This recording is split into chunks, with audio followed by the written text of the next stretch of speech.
اعوذ باللہ من الشیطان الرجیم بسم اللہ الرحمن الرحیم اللہم صلی علی محمد وعلی آل محمد کما صلیت علی ابراہیم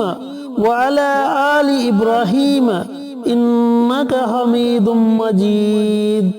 اللہم بارک علی محمد وعلی آل محمد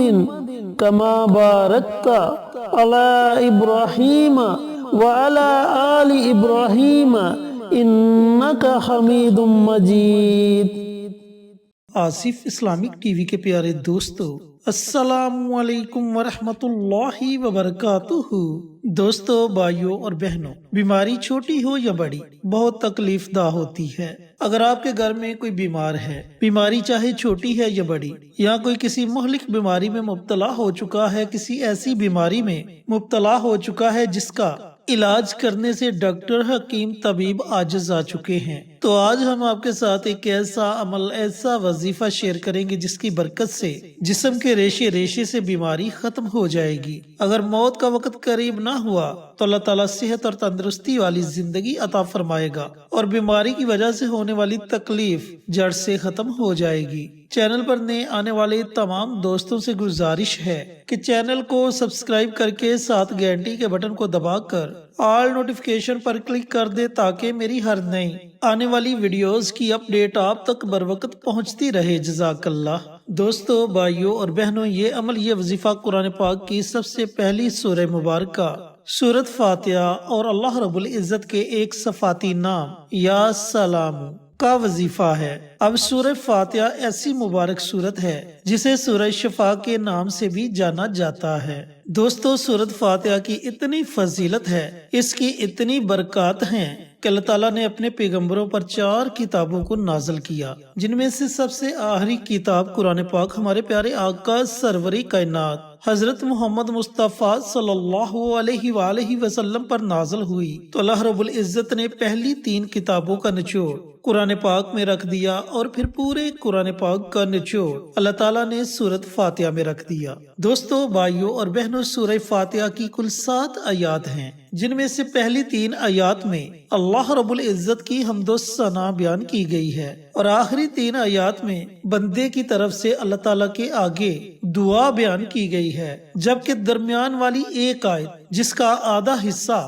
اللہ تعالیٰ کی حمد و ثنا پر مشتمل ہے اور آدھا حصہ بندے کی طرف سے دعا کا ہے۔ تو دوستو، بھائیوں اور بہنوں، آپ نے یہ عمل، یہ وظیفہ پڑھنا کیسے ہے؟ وظیفہ پڑھنے کا طریقہ کار اچھی طرح سن لیں اور سمجھ لیں۔ اگر تو مریض خود یہ عمل کر سکتا ہے تو بہت اچھی بات ہے۔ اگر مریض خود یہ عمل نہیں کر سکتا، بیماری زیادہ ہے، بیماری کی وجہ سے وہ خود یہ عمل نہیں پڑھ سکتا، تو اس کا کوئی عزیز اس کے لیے یہ عمل، یہ وظیفہ پڑھ سکتا ہے۔ اب آپ نے کرنا یہ ہے کہ نماز فجر کے بعد آپ نے پانی کی ایک بوتل لینی ہے اور تنہائی میں بیٹھ جانا ہے۔ ہو سکے تو مریض کے پاس بیٹھ جائیں، اگر مریض کے پاس نہیں بیٹھ سکتے تو پانی کی بوتل لے کر تنہائی میں بیٹھ جائیں۔ اب تنہائی میں بیٹھ کر آپ نے سب سے پہلے پیارے آقا سرور کائنات حضرت محمد مصطفیٰ صلی اللہ علیہ وآلہ وسلم کی ذات اقدس پر 3 مرتبہ درود و سلام کا نذرانہ پیش کرنا ہے۔ درود پاک آپ کوئی بھی پڑھ سکتے ہیں،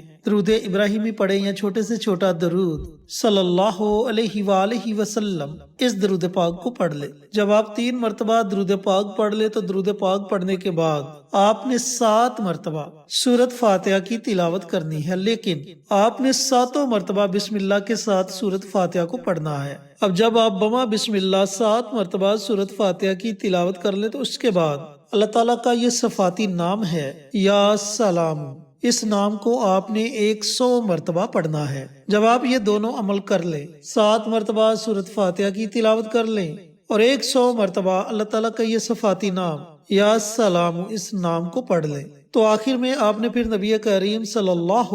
علیہ وآلہ وسلم کی ذات اقدس پر 3 مرتبہ درود السلام کا نذرانہ پیش کرنا ہے، اور جو پانی کی بوتل آپ نے اپنے سامنے رکھی ہوگی، پانی کی اس بوتل پر آپ نے دم کر دینا ہے، اور اگر آپ مریض کے پاس بیٹھے ہیں تو پھر آپ نے مریض پر بھی دم کر دینا ہے، اور اگر آپ خود مریض ہیں اور خود یہ عمل یہ وظیفہ کر رہے ہیں تو پھر آپ نے اپنے ہاتھوں پر پھونک مار کے ہاتھوں کو اپنے پورے جسم پر پھیر لینا ہے۔ اس کے بعد مریض کو جب بھی پیاس لگے تو پینے کے لیے اسی بوتل میں سے آپ مریض کو پانی دیں، چاہے مریض دن میں 1 مرتبہ پانی پیے یا 10 مرتبہ پانی پیے، آپ نے اسے پانی پینے کے لیے اسی بوتل میں سے پانی دینا ہے۔ جب پانی اس میں کم ہو جائے یا تھوڑا سا پانی باقی رہ جائے تو اس میں آپ اور پانی ملا لیں۔ پھر دوسرے دن بھی اسی طریقہ کار سے آپ نے اسی بوتل کو اپنے سامنے رکھنا ہے، اول آخر درود پاک اور درمیان میں 7 مرتبہ بما بسم اللہ سورۃ فاتحہ کو پڑھنا ہے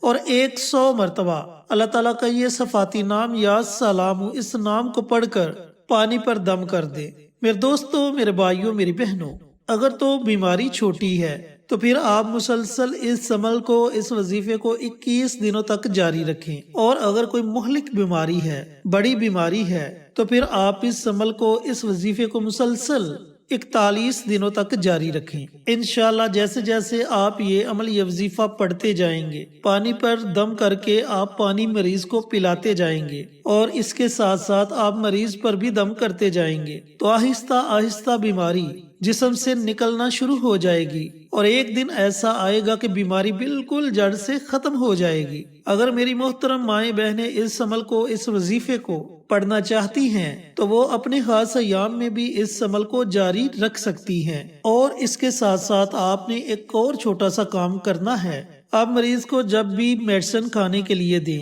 یا مریض جب بھی خود میڈیسن کھانے لگے تو میڈیسن کھانے سے پہلے آپ نے صرف 3 مرتبہ سورۃ فاتحہ کو پڑھنا ہے اور میڈیسن پر دم کر دینا ہے۔ اب اس کا فائدہ آپ کو یہ ہوگا کہ میڈیسن کی طاقت بڑھ جائے گی اور وہ کئی ہزار گنا زیادہ اثر کرے گی۔ دوستو، بھائیوں اور بہنوں، بیماری کو جڑ سے ختم کرنے کے لیے یہ بڑا ہی مجرب اور بڑا ہی طاقتور عمل ہے۔ جیسے جیسے آپ اس عمل کو، اس وظیفے کو پڑھتے جائیں گے، آپ دیکھیں گے کہ مریض صحت یابی کی طرف آنا شروع ہو گیا ہے، اس کے جسم سے بیماری نکلنا شروع ہو گئی ہے۔ اللہ تعالیٰ اسے ایسی صحت اور تندرستی والی زندگی عطا فرمائے گا کہ ایسا لگے گا جیسے اس بندے کو کوئی بیماری تھی ہی نہیں۔ تو اللہ تعالیٰ سے دعا گو ہوں کہ اللہ پاک میرے ان بھائیوں کو، ان بہنوں کو یہ عمل، یہ وظیفہ پڑھنے کی توفیق عطا فرمائے جو کسی بیماری میں مبتلا ہیں، اور صدقہ جاریہ سمجھ کر دوسروں کے ساتھ شیئر کرنے کی توفیق عطا فرمائے تاکہ آپ کے ساتھ ساتھ دوسرے لوگوں کا بھی فائدہ ہو سکے۔ پیارے آقا کی پیاری پیاری سنتوں پر عمل کرنے کی توفیق عطا فرمائے، 5 وقت کا نمازی بنائے، صراط مستقیم پر چلنے کی توفیق عطا فرمائے، آمین۔ انشاءاللہ پھر کسی نئی ویڈیو کے ساتھ، اچھے وظائف کے ساتھ آپ کی خدمت میں حاضر ہوں گے۔ تب تک کے لیے اجازت دیں۔ السلام علیکم ورحمۃ اللہ وبرکاتہ۔